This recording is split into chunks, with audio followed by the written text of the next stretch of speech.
Okay, let's dive right into this. Welcome to This Explainer. Today, we're going to embark on a pretty fascinating journey right beneath our feet. We are exploring the complete life cycle of secondary minerals. We're going to trace their incredible journey from their literal birth as secondary structures all the way through to their chemical breakdown. So, if you've ever found yourself wondering exactly how the Earth's surface continuously transforms its chemical building blocks over time, well, that is exactly what we're going to unpack today. Here's the path we'll be taking. First, the formation of secondary minerals. Then, we'll look at the silica tetrahedron structure, followed by the two types of minerals. After that, we'll cover the stages of weathering and wrap up with a catalog of mineral elements. Starting with Section 1, Formation of Secondary Minerals.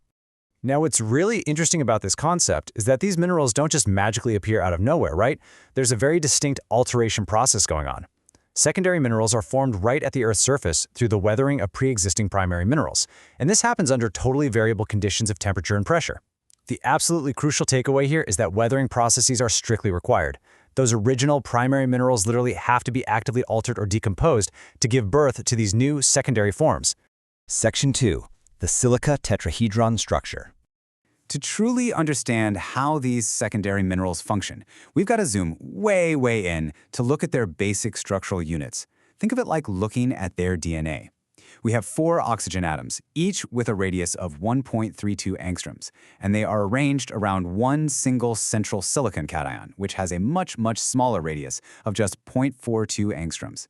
To picture it geometrically, they're arranged so tightly that every single one of them is touching. And here's where the chemistry gets really fascinating.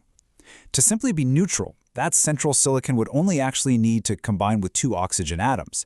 But nature doesn't just want neutral, it wants stability.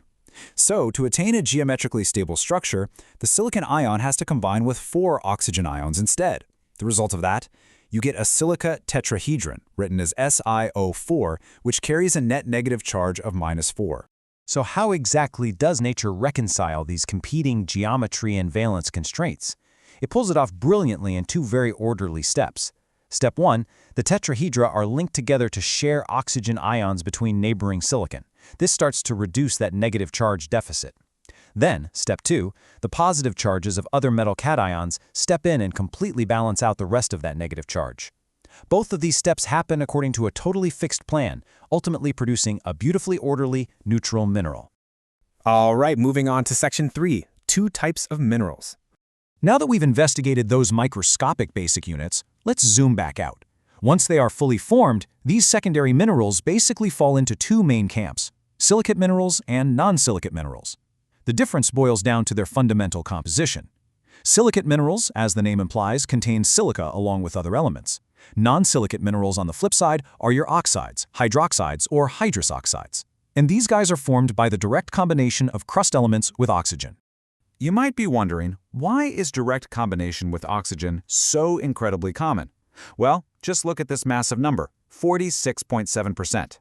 That represents the abundant presence of oxygen in the Earth's crust. It perfectly explains why these oxide minerals form so readily. There is literally just a tremendous amount of oxygen sitting right there, available to directly combine with other elements. Let's do a quick rundown of these important secondary minerals. On the silicate side, we have our clay minerals, things like illite, montmorillonite, and kaolinite. Over on the non-silicate side, we've got oxides and hydroxides of aluminum and iron, which gives us hematite, goethite, and gibbsite. We also have carbonates like calcite and dolomite, sulfates like gypsum, and phosphates, such as apatite. Section 4, the stages of weathering. Okay, let's move along and see how this builds over time. We know how they form and what they're made of, but how exactly do these specific minerals age and break down? Well, the breakdown follows a very strict, sequential logic known as weatherability. It happens across 3 specific, distinct stages: the early stage, the intermediate stage, and the advanced stage. Let's trace which minerals define each point on this timeline. In the early stage of weathering, we find specific non-silicate minerals. This stage is really characterized by gypsum, along with the carbonates, calcite and dolomite. As time marches on and the weathering continues, we transition right into the intermediate stage. This is where you really start seeing the presence of secondary clay minerals. Specifically, you're going to find illite, vermiculite, and montmorillonite. Finally, we hit the advanced stage of weathering. This stage leaves behind a dense array of highly weathered minerals. We're talking silicates like kaolinite and halloysite, but it also includes a really robust list of non-silicate minerals too. Things like gibbsite, hematite, goethite, rutile, anatase, and zircon.